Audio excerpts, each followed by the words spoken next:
Hello नमस्कार साथियों, कैसे हो सभी लोग। आई होप आप सभी लोग ठीक होंगे।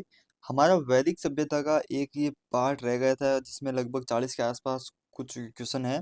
ये वीडियो ऐसे तो आज सुबह आना था, लेकिन आप सभी को पता है कि 3-4 दिन में वीडियो नहीं ला पाया था। उसी वजह से वीकली टारगेट का वीडियो भी मैंने आज सुबह अपलोड किया है। इसीलिए मैंने अभी ये शाम को वीडियो अपलोड कर रहा हूँ, जिसमें हम वैदिक सभ्यता का जो पार्ट 3 है और लगभग 40 क्वेश्चन है वो हम देखेंगे। तो हमारा इसमें अगला क्वेश्चन है क्वेश्चन नंबर 81। इसने पहले वाले पार्ट नहीं देखे हैं जो नए हैं, तो आप लोग एक बार पहले वाले दोनों पार्ट है वो देख लो, फिर आप लोग ये वाला देखना, तभी आपको कुछ समझ में आएगा। 81 में है, ऋग्वेद में सबसे पवित्र नदी किसे माना गया है? सिंधु, सरस्वती, पारुषणी या फिर सतोद्री। इसमें आपका option number B right answer है, सरस्वती, जिसे गग्गर नदी भी कहा जाता था। अगला क्वेश्चन नंबर 82, वैदिक समाज की आधारभूत इकाई थी? कुल, कुटुंब, ग्राम, विश्व, जन। तो इसमें 82 में आपका ऑप्शन नंबर एक राइट आंसर है, कुल। अगला है क्वेश्चन नंबर 83, ऋग्वेदिक काल के उस सबसे प्रधान देवता की पहचान करें जिसकी स्तुति में 250 सूक्तों की रचना की गई थी। ऑप्शन है इंद्र, अग्नि, वरुण या फिर सूर्य। तो इसमें आपका option number A right answer है, इंद्र। ऋग्वेदिक काल में 99% क्वेश्चन आपका इंद्र से ही पूछा जाता है, क्योंकि उस समय का सबसे जो प्रसिद्ध जो देवता था, मान जिसे सबसे ज्यादा लोग पूछते थे, वही वो इंद्र था। अगला क्वेश्चन नंबर 84, किस वेद में सभा को नरिष्ट अर्थात सामूहिक वाद विवाद या अनुलंघनीय कहा गया है? ऋग्वेद ऋग्वेद में, यजुर्वेद में, सामवेद में या फिर अथर्ववेद में?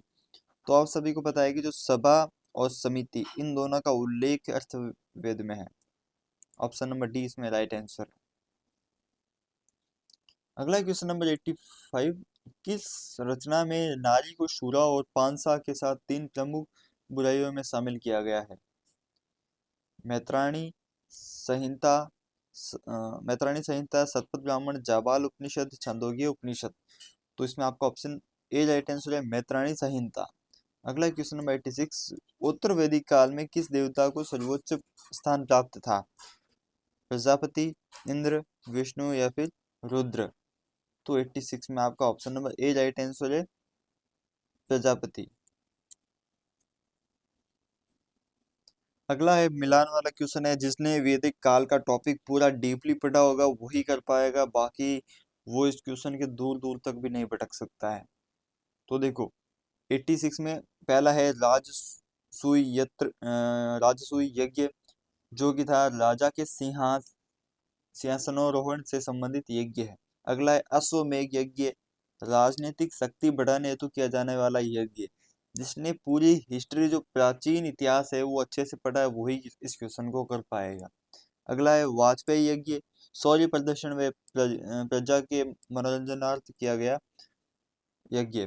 अगला है अग्निष्टोम यज्ञ, देवताओं को प्रसन्न करने हेतु अग्नि को पशु बलि दिया जाने वाला एवं सोमरस का पान किया जाने वाला यज्ञ। तो इनके सभी के सामने वाला आंसर ऑप्शन नंबर ए इसमें राइट आंसर है। अगला है क्वेश्चन नंबर 88, इनमें भी मिलान ही करना, वही नदियों वाला क्वेश्चन है। पहले किस नाम से जाना जाता था और अब उनका प्राचीन में क्या नाम है? तो एक प्रसिद्ध नदी है जिसके बारे में हर बार मैं कहता था कि वो तो आपको याद होनी होनी है, वो परसुनी नदी के बारे में बात किया करता हूँ। परसुनी नदी जिसे आप रावी नदी कहते हैं, सतोद्री नदी जिसे आप सतलज नदी कहते हैं, अस्किनी नदी जिसे अभी चिनाब नदी कहते हैं, विपाशा नदी जिसे व्यास नदी कहते हैं। ये चारों मोस्ट इम्पोर्टेंट है। मोस्ट इम्पोर्टेंट का मतलब मोस्ट इम्पोर्टेंट होता है। Option number A right answer है। अगला क्वेश्चन नंबर 89, संस्कारों की कुल संख्या कितनी है? बहुत अच्छा क्वेश्चन है, बहुत अच्छा। इसमें है ऑप्शन है 14, 15, 16 या फिर 18। तो option number C right answer है। हमारे जीवन में टोटल 16 संस्कार होते हैं। तो इस तरह के क्वेश्चन भी एग्जाम में बनते हैं। अगला क्वेश्चन नंबर 90, इसमें भी हमें मिलान ही करना, एक मिनट। तो देखो इसमें 90 में पहला है ब्रह्म विवाह,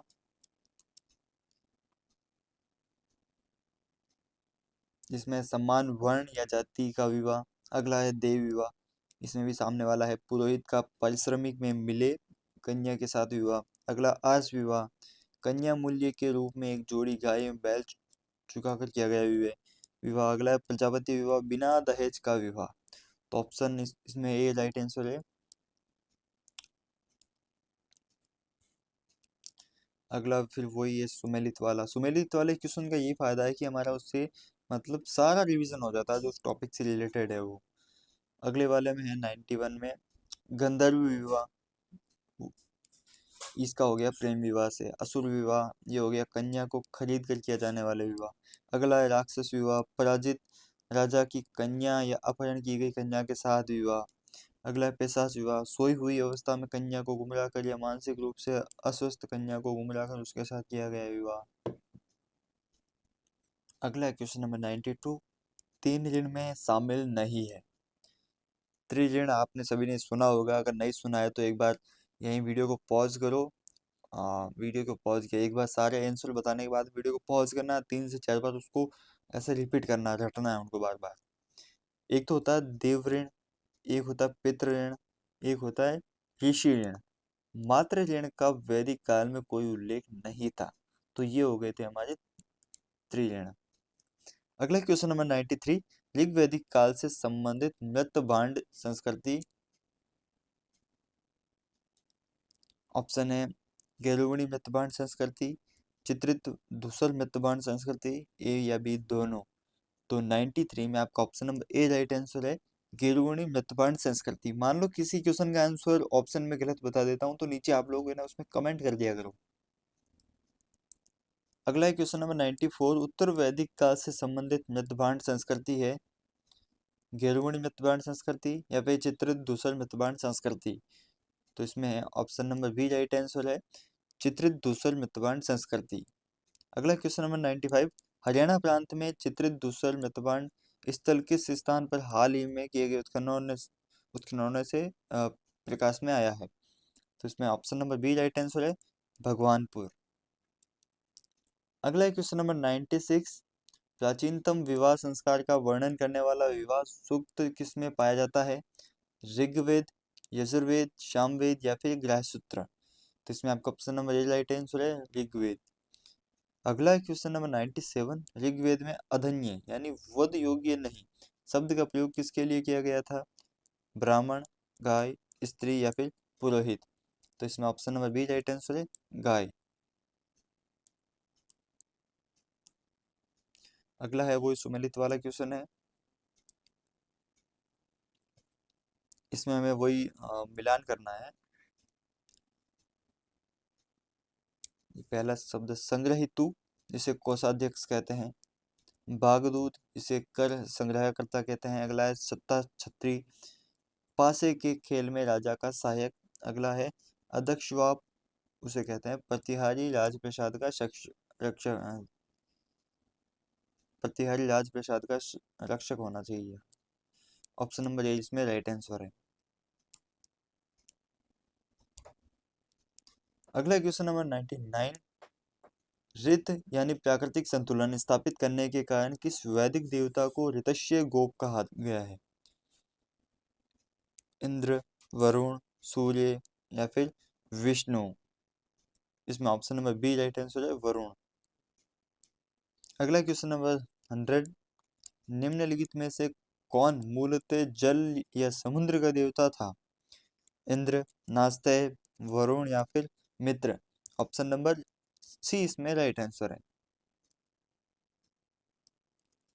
अगला क्वेश्चन नंबर 101, तीन क्रमों या पगों में तीन लोग को माप लेने के कारण उपक्रम किसे उपक्रम कहा गया है, यानी तीन कदमों में तीन लोगों को माप लेने के कारण किसे उपक्रम कहा गया है।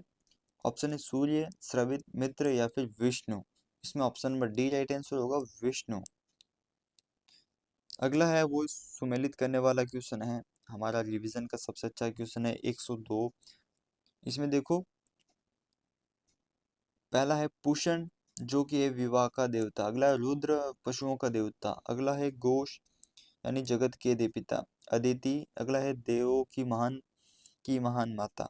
Option number A right answer है।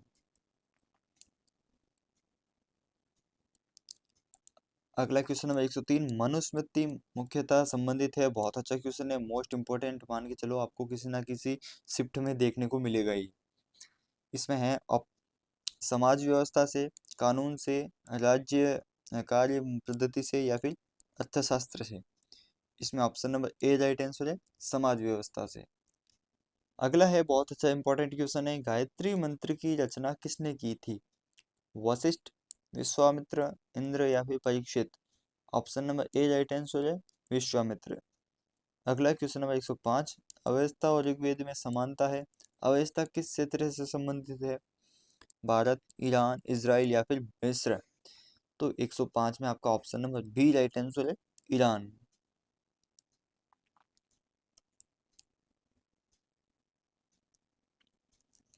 अगला क्वेश्चन नंबर 106, वे निम्नलिखित में से कौन सी एक ऋग्वेदिक आर्यों की लाक्षणिक विशेषता नहीं है? तो जो विशेषता है वो हम देख लेते हैं ताकि हमें कंफ्यूजन ना हो। ऑप्शन नंबर बी को हटा दो, लोहे से वो लोग परिचित नहीं थे। वे अश्वों, रथों और कांसे के उपयोग से परिचित थे। वे घी से परिचित थे, जो संपत्ति का सर्वाधिक महत्वपूर्ण रूप थी।